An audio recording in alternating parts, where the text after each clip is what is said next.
dutemberane mu cyayi cya Gisakura dusohotse ishyamba rya Nyungwe.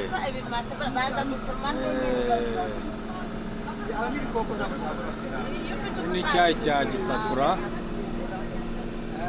bimwe mu byiza bitatse u Rwanda kandi bibitse ubukungu. Urabona imiterere y'imisozi ya Nyamasheke mu mirima y'icyayi cya Gisakura.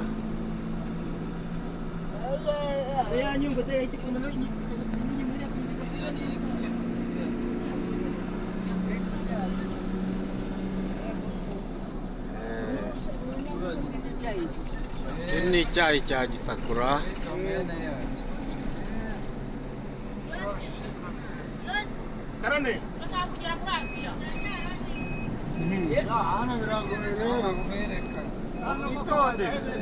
Imirima myiza cyane, umuhanda mwiza wa kaburimbo. Mwango y'ibiki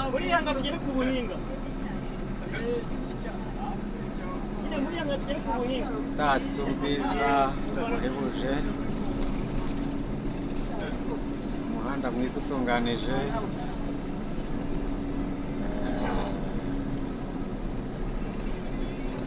ibyiza bigize akarere ka Nyamasheke.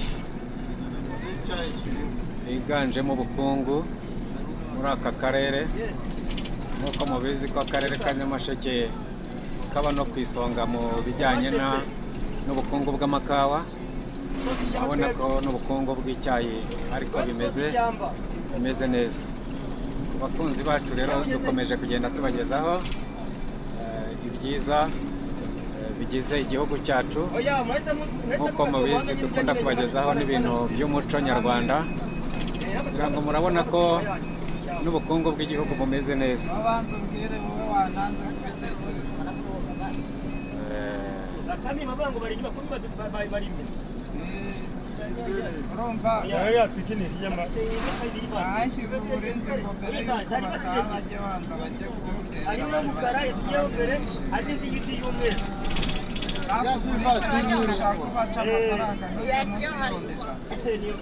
Nk'uko mubibona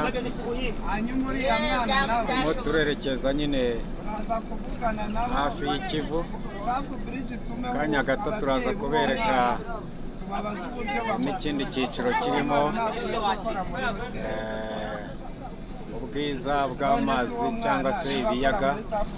Nk'uko mubizi mu Rwanda dufite ibiyaga byiza. Abo bakunda rero gusura ubwiza nyaburanga, nk'uko mugenda mukurikirana ibiganiro byacu, muzajya mugenda mubona n'ubwiza nyaburanga agace bugiye buherereyemo, cyane muri aka karere ka Nyamasheke. Nk'uko uyu munsi twakoze urugendo rwo kureba imiterere, ubwiza, ubukungu bushingiye ku bukerarugendo mu karere ka Nyamasheke. Aha tugeze n'ahitwa mu Gisakura. Abantu benshi bazi, ariko ni abantu ba kera bazi ngo Bushekeri umanuka Inkenga twerekeza mu Buhinga. Ku bakunzi bacu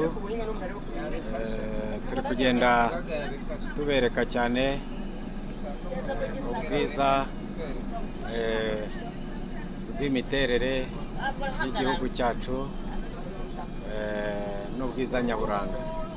Aha ngaha hitwa i Bushekeri mu Gisakura.